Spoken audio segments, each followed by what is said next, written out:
C'est pourquoi je voudrais proposer, Monsieur le Président, que nous établissions un barème de sanctions pour les chefs d'État qui ne répondent pas présents à l'appel, faisant en sorte que, par un ensemble de points de bonne conduite, ceux qui viennent régulièrement, comme nous par exemple, puissent être soutenus dans certains de leurs efforts.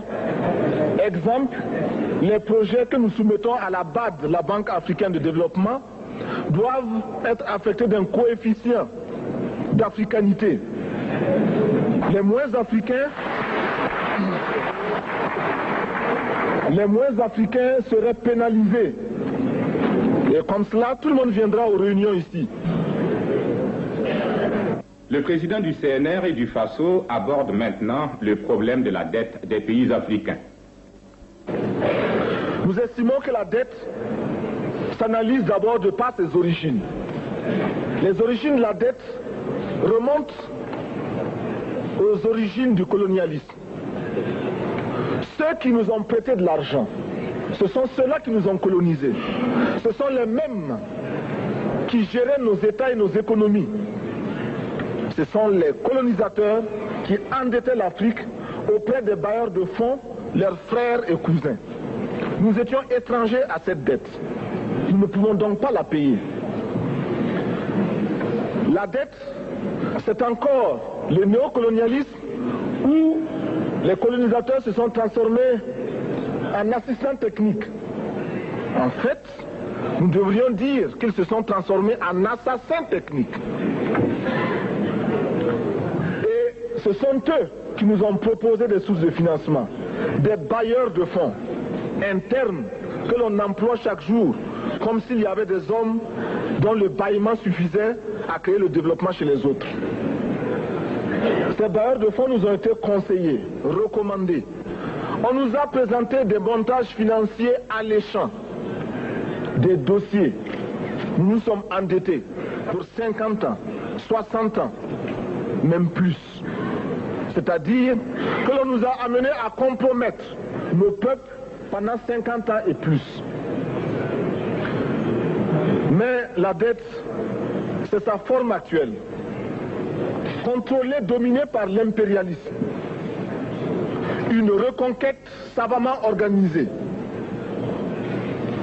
pour que l'Afrique, sa croissance, son développement obéissent à des paliers, à des normes qui nous sont totalement étrangères, faisant en sorte que chacun de nous devienne l'esclave financier, c'est-à-dire l'esclave tout court, de ceux qui ont eu l'opportunité, la ruse, la fourberie de placer les fonds chez nous avec l'obligation de rembourser.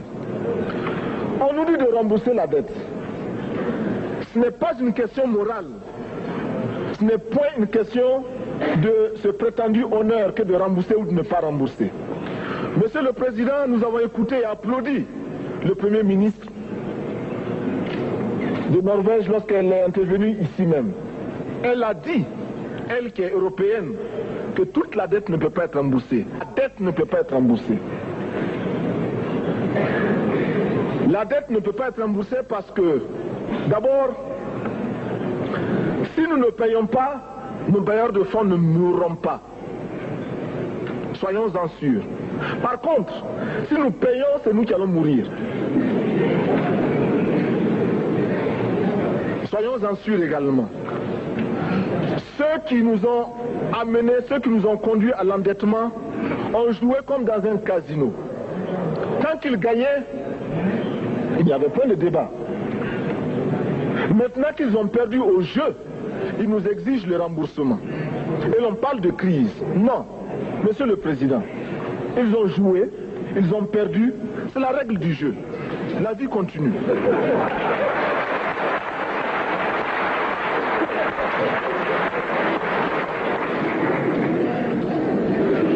Nous ne pouvons pas rembourser la dette parce que nous n'avons pas de quoi payer. Nous ne pouvons pas rembourser la dette parce que nous ne sommes pas responsables de la dette. Nous ne pouvons pas payer la dette parce qu'au contraire les autres nous doivent ce que les plus grandes richesses ne pourront jamais payer, c'est-à-dire la dette de sang. C'est notre sang qui a été versé.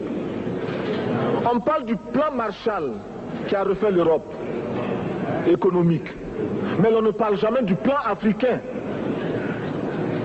qui a permis à l'Europe de faire face aux hordes hitlériennes lorsque leur économie était menacée, leur stabilité était menacée.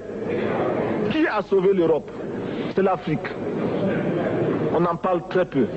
On en parle si peu que nous ne pouvons pas, nous, être complices de ce silence ingrat.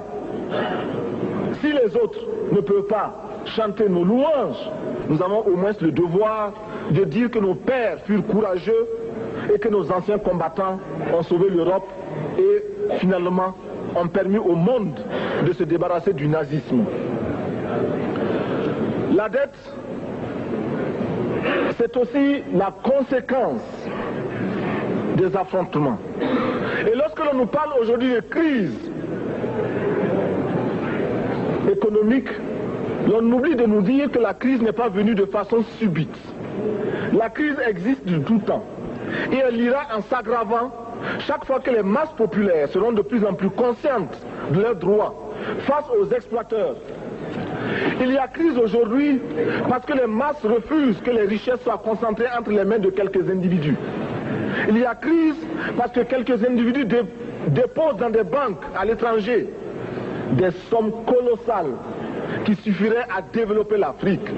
Il y a crise parce que face à ces richesses individuelles que l'on peut nommer, les masses populaires refusent de vivre dans les ghettos, dans les bas quartiers. Il y a crise parce que les peuples partout refusent d'être dans Soweto face à Johannesburg. Il y a donc lutte et l'exacerbation de cette lutte amène les tenants du pouvoir financier à s'inquiéter. On nous demande aujourd'hui d'être complices de la recherche d'un équilibre. Équilibre en faveur des tenants du pouvoir financier, équilibre au détriment de nos masses populaires.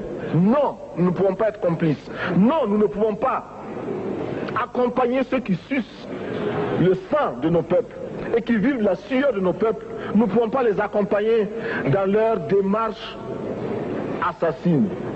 Monsieur le Président, nous entendons parler de clubs. Club de Rome, club de Paris, club de partout. Nous entendons parler du groupe des 5, du groupe des 7, du groupe des 10, peut-être du groupe des 100, et que sais-je encore. Il est normal que nous créions notre club et notre groupe. Faisons en sorte que dès aujourd'hui, Addis Abeba devienne également le siège, le centre d'où partira le souffle nouveau, le club d'Addis Abeba. Nous avons le devoir aujourd'hui de créer le front uni d'Addis Abeba contre la dette. Ce n'est que de cette façon que nous pourrons dire aux autres, en refusant de payer la dette, nous ne venons pas dans une démarche belliqueuse. Au contraire, c'est dans une démarche fraternelle pour dire ce qui est. Du reste, les masses populaires en Europe ne sont pas opposées aux masses populaires en Afrique. Mais ceux qui veulent exploiter l'Afrique, ce sont les mêmes qui exploitent l'Europe. Nous avons un ennemi commun. Donc, notre club parti d'Addis Abeba devra également dire aux uns et aux autres que la dette ne saurait être payée. Et quand nous disons que la dette ne saurait être payée, ce n'est point que nous sommes contre la morale, la dignité, le respect de la parole. Parce que nous estimons que nous n'avons pas la même morale que les autres. Entre le riche et le pauvre, il n'y a pas la même morale. La Bible, le Coran, ne peut pas servir de la même manière celui qui exploite le peuple et celui qui est exploité. Il faudrait alors qu'il y ait 2 éditions de la Bible et 2 éditions du Coran.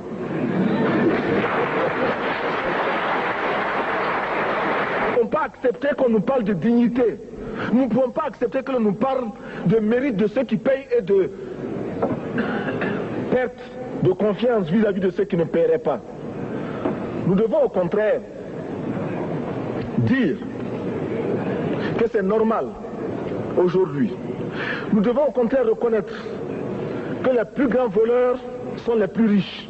Un pauvre, quand il vole, ne commet qu'un larcin ou une peccadille, tout juste pour survivre par nécessité. Les riches, ce sont eux qui volent le fisc, les douanes et qui exploitent les peuples. Monsieur le Président, ma proposition ne vise pas simplement à provoquer ou à faire du spectacle. Je voudrais dire ce que chacun de nous pense et souhaite. Qui ici ne souhaite pas que la dette soit purement et simplement effacée? Celui qui ne le souhaite pas, il peut sortir, prendre son avion et aller tout de suite à la Banque mondiale payer. Tous nous souhaitons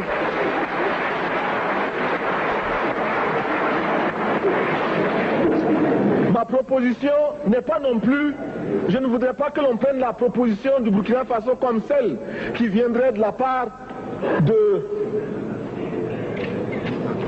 jeunes sans maturité, sans expérience. Je ne voudrais pas non plus que l'on pense qu'il n'y a que les révolutionnaires à parler de cette façon. Je voudrais que l'on admette que c'est simplement l'objectivité et l'obligation. Et je peux citer, dans les exemples de ceux qui ont dit de ne pas payer la dette, des révolutionnaires comme des non-révolutionnaires, des jeunes comme des vieux. Je citerai par exemple, Fidel Castro a déjà dit de ne pas payer. Il n'a pas mon âge, même s'il est révolutionnaire. Mais je pourrais citer également François Mitterrand, qui a dit que les pays africains ne peuvent pas payer, les pays pauvres ne peuvent pas. Je pourrais citer Madame le Premier ministre. Je ne connais pas son âge et je m'en voudrais de le lui demander. Mais c'est un exemple. Je voudrais citer également le président Félix Houphouët-Boigny. Il n'a pas mon âge. Cependant, il a déclaré officiellement, publiquement, qu'au moins pour ce qui concerne son pays, la Côte d'Ivoire ne peut pas payer. Or, la Côte d'Ivoire est classée parmi les pays les plus aisés d'Afrique, au moins d'Afrique francophone. C'est pourquoi d'ailleurs il est normal qu'elle paye plus en contribution ici.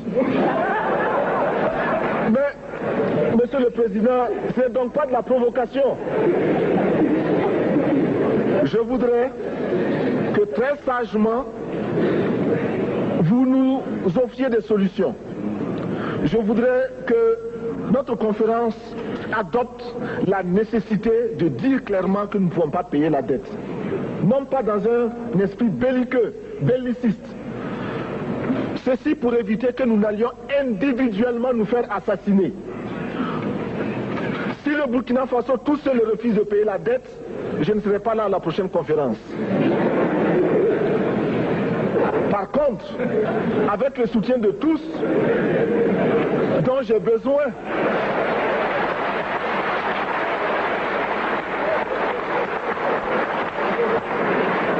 avec le soutien de tous, nous pourrons éviter de payer. Et en évitant de payer, nous pourrons à notre développement. Et je voudrais terminer en disant, chaque fois qu'un pays africain achète une arme, c'est contre un Africain.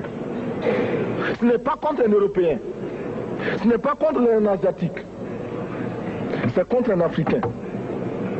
Par conséquent, nous devons également, dans la lancée de la résolution de la question de la dette, trouver une solution au problème de l'armement. Je suis militaire et je porte une arme. Mais Monsieur le Président, je voudrais que nous nous désarmions. Parce que moi, je porte l'unique arme que je possède et d'autres ont camouflé les armes qu'ils ont.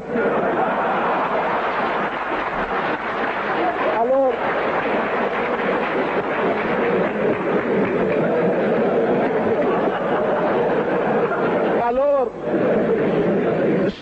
chers frères, avec le soutien de tous, nous pourrons faire la paix chez nous. Nous pourrons également utiliser ces immenses potentialités pour développer l'Afrique, parce que notre sol, notre sous-sol sont riches. Nous avons suffisamment de bras et nous avons un marché immense très vaste, du nord au sud, de l'est à l'ouest. Nous avons suffisamment de capacités intellectuelles pour créer, ou tout au moins prendre la technologie et la science partout où nous pourrons les trouver. Monsieur le Président, faisons en sorte que nous mettions au point ce front uni d'Addis Abeba contre la dette.